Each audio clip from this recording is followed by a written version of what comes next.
And then Diego's uncle was actually the shaman of the tribe. And we went to visit him one day. And I don't know like what the overall thought of it is of shamans, I think, in the Western world, but the shaman really acts as like not only the tribal like doctor and therapist and wise person, but they have like such a really important role in the community. And with religion continuing to try to come in and change these tribes and remove their cultures, the tradition of shamanism in these tribes is really starting to die. So the shaman that I met with, he is quite old, and he said that no one in the village has started the process of becoming a shaman because people want to either go to the city and go to school, or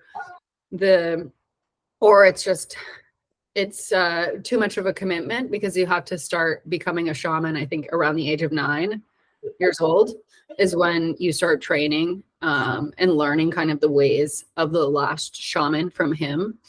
So it's kind of really sad to find that out and learn that it might be a tradition that doesn't last much longer.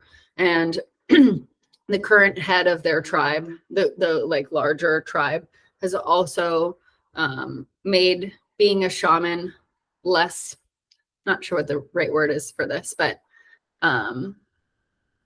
it's more frowned upon now because I think of religion coming into these tribes and being more welcomed. And with that is always this like push against the tradition of multiple gods or nature-based religions, or even just like what they've traditionally believed in. So I don't know what will happen in 10 or 15 years when he's no longer around. I hope that someone does continue it, because he's not just someone that's there for people's spirits, but also such an important person in the community for so many other things.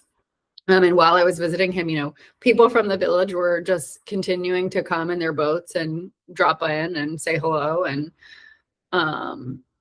seeing that go away would be really devastating, I think, for the tradition and, you know, history of the Achuar.